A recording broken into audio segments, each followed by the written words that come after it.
All right, guys, so today we're talking about pelvic mobility. We've been having a lot of patients coming in talking about, like I don't feel like my pelvis is moving right, I just needed to pop, all these kinds of things. So we want to show you a at-home exercise that you can do to help mobilize those hips. And so what we're going to do is we're going to use the leg bone as a long lever to kind of work on getting mobility into this pelvis and kind of shear it back and forth.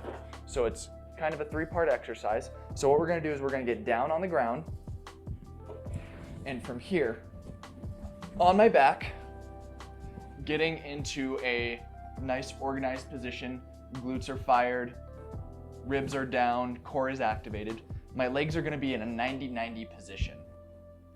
And what that does is now that my glutes are fired and my core is on, that pelvis is ready to have forces act upon it. So from here, what I'm gonna do is one leg is going to come up towards my face. The other is going to go down as if I were going to straighten it out. But what I'm gonna do is I'm gonna resist with my hands. So if this one's coming up towards me, resisting this way, the other one's straightening out, I'm gonna resist that way. And I'm gonna build up to about an 80% max contraction. So I'm gonna sit here, 80%, push, push, push, push for around 5 seconds, and then I'm gonna relax and switch. So this leg that was coming up is now going to straighten. This one that was straightening is now coming up. So from here, now this hand's pushing and pulling. Push, push, push, push, push, 80% for 5 seconds. Okay, those are the first two components. We would alternate doing those a couple of times. And then the last one is we are going to then bring our knees together, but we're gonna have our fist block.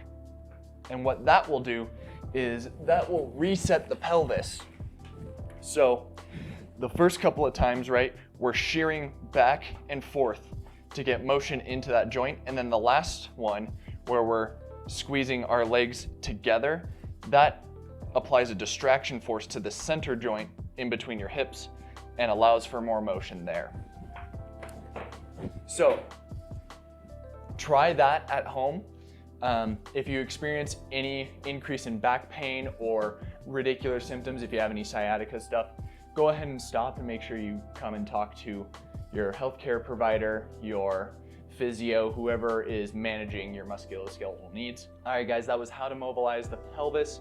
If you liked that, go ahead and like, share, comment, and let us know if there's any other ways that you like to mobilize the pelvis. All right, we'll see you in the next one.